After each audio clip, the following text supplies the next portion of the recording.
Hello everyone, welcome to another episode of Music of the Week. I don't really have much to really self-promote. Thank you to everyone who watched the most recent PPW vs AVW episode. Wasn't that AVW tag match really fucking good between the Highwaymen and Generation Mexicana? It really was. So yeah, we've got another 5 albums to go through. That seems to be almost always as many as I ever go through, and we're going to go through them now. We begin in Atlanta, Georgia for the Callous Dare Boys and their second album, Celebrity Therapist. Now, this is my second album by the band as well. I first heard their first full album, Day on Mars, back in 2019 when that came out then. Instantly fell in love with the band.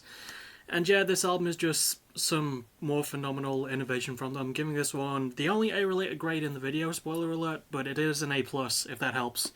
Yeah, the Callous Dare Boys are just growing to be one of the most inventive and weird and awesome bands I've heard, possibly ever. They play sort of a very experimental style of mathcore, which includes, the odd jazz bit here and there, but they have a violin, which is not something you often get in mathcore, and this is also their first album with only 6 people. I don't remember the member who left, but I hope they're doing well in their current endeavours. But yeah, the Callous Dare Boys just have phenomenal band chemistry, weirdly fun lyrics as well. They take the piss out of themselves and pretty much everything else because, why the hell not, essentially. But it's not really done in a bratty way, and they do have actually something to say, although there is a lot of style that matches the substance as well. Riff-wise, it's also very good. It's wild and uncontrolled for the most part, but it is very streamlined at the same time, and it doesn't just pull things out of nowhere. It builds up to them fantastically with the structuring. Yeah, and the production's really great too. I'm going off the assumption that they did it themselves. I'm not really sure who actually did it. I'm sure I'll edit it in post, and if not, well, then the band did it. I don't bloody know. But yeah, this was a really good album, and you should absolutely listen to it. The Callous Dare Boys have not gotten a lot of buzz, and they're only a couple albums in. They're only 6 years into their career. But I am very much looking forward to the next one because their first 2 have been phenomenal. So listen to Eye on Mars and listen to Celebrity Therapist because they're both great.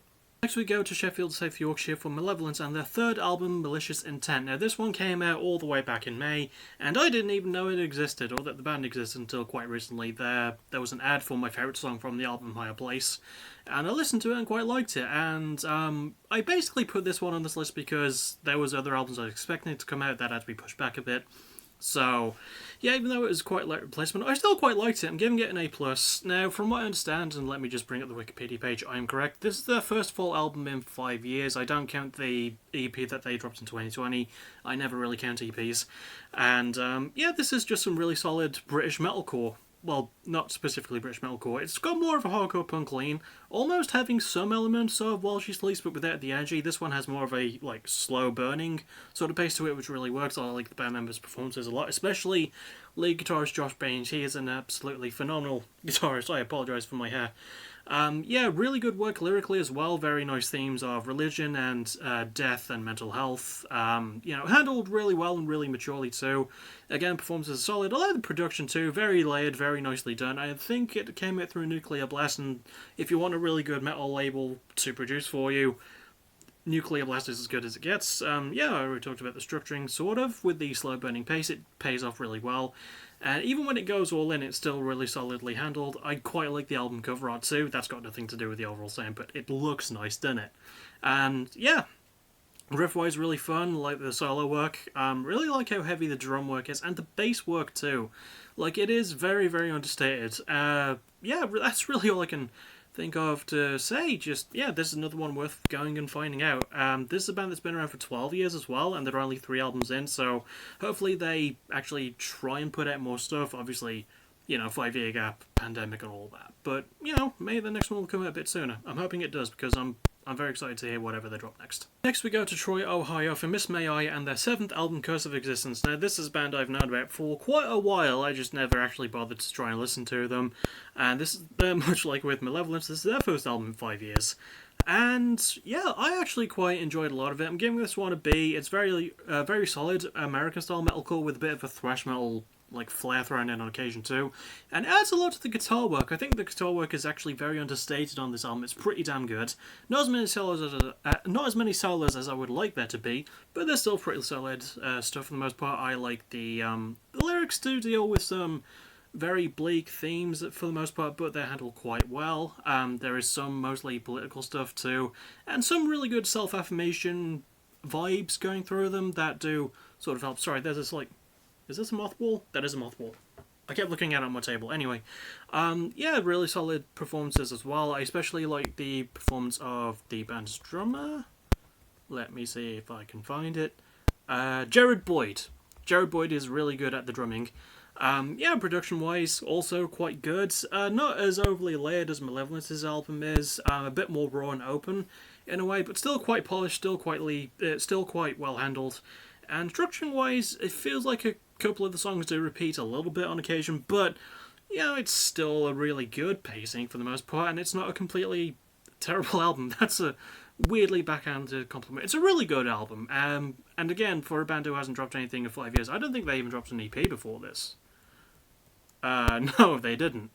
So yeah, they were out of it for a long time, but hopefully this is an album that gets them back on track, because I quite enjoyed it, so, as we know, my opinion is the only one that matters, but maybe you will too if you give it a listen, and I reckon you should at least more than once. Next we go to Birmingham, West Midlands for Ocean's 8 Alaska and their third album, Disparity, and spoiler alert, this is Ocean's 8 Alaska's first album, also in 5 years, and they also did not drop any EPs in the time between, so this is banned from my neck of the woods, so to speak, because I'm from the Midlands. I'm currently living there, and as I'm doing this video as well. So there you go. This is their first album with their original vocalist. Give me a second. James Harrison is his name. There we go. Sorted that out. This is also a prog metalcore sort of band with a very heavy focus for the most part. However, I'm only giving this album a B- because I don't know what it is with this band, right? The album is good at the end of the day. I really like the complex riff work. There are some really bleak lyrical tones, and the band themselves are phenomenal,